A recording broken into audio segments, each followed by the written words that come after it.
Hello. तो आज हम कर रहे हैं चैप्टर 6 थ्योरम 3 थ्योरम 6.3। तो इसमें है क्या, इस थ्योरम में हमें दिया गया है अगर एक ट्राइंगल है जिसकी कोरोस्पोंडिंग एंगल्स इक्वल हैं, then the corresponding sides are in the ratio same ratio, hence two triangles are similar.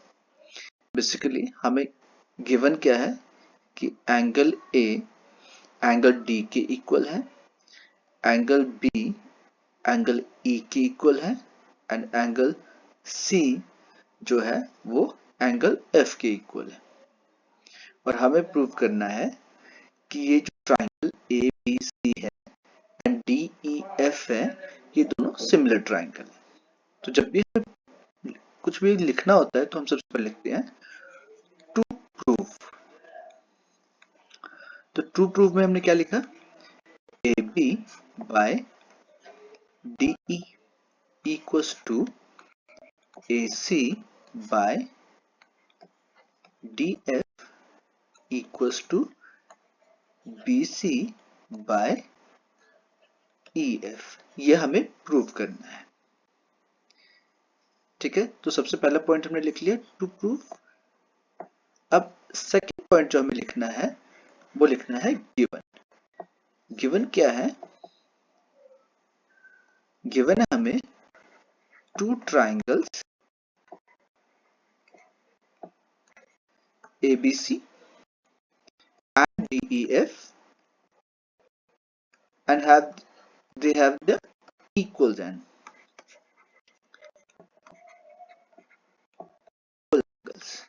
that I had discussed with you.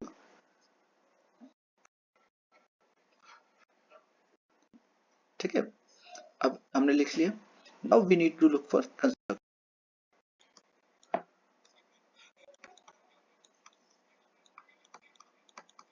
Construction जब हम कर रहे हैं तो कंस्ट्रक्शन में हमने क्या किया, ड्रॉ PQ such that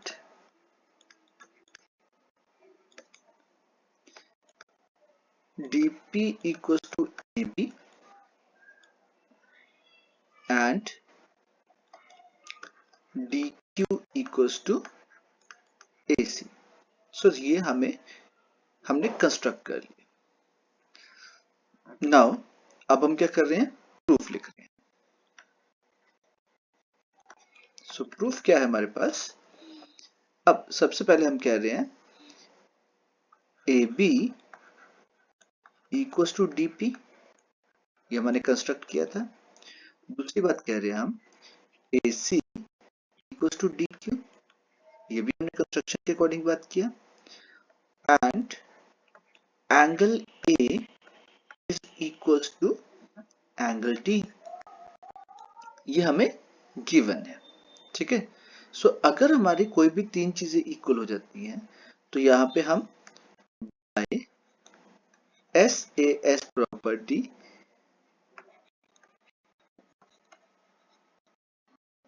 हम ही कह सकते हैं that triangle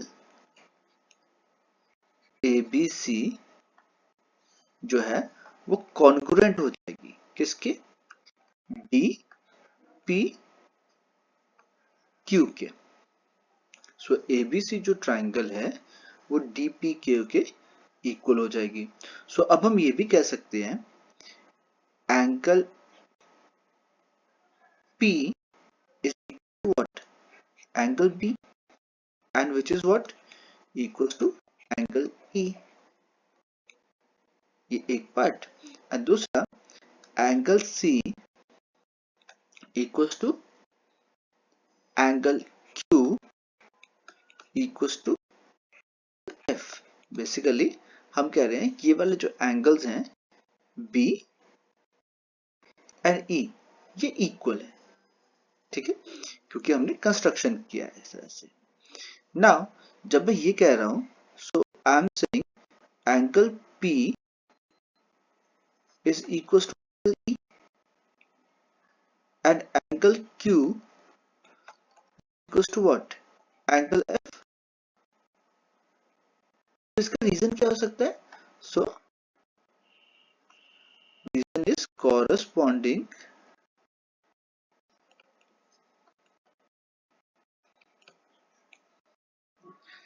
angle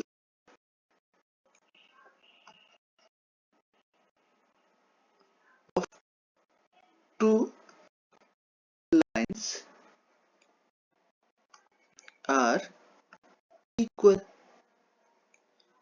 So agar, now what happens that PQ has become parallel to EF, right?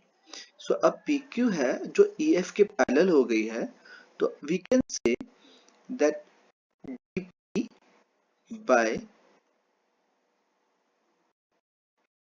PE is equals to by QF,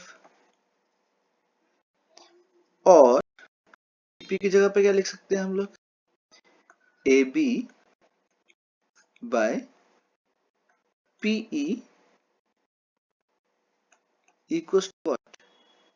AC by QF. We can add 1 to both, na? So if I add GP plus PE, we can write it also, or B by PE equals to AC by PF. अब मैं यहाँ पे similarly हम जो है ये सारे का सारा प्रूव कर सकते हैं, एंड फर्दर अगर मैं इसी लॉजिक के आगे कंटिन्यू करूं तो I can say AB by PE equals AC by DF will be what? PQ by EF. ये आपकी थ्योरम कंप्लीट हो जाएगी। ठीक है, थैंक यू वेरी मच।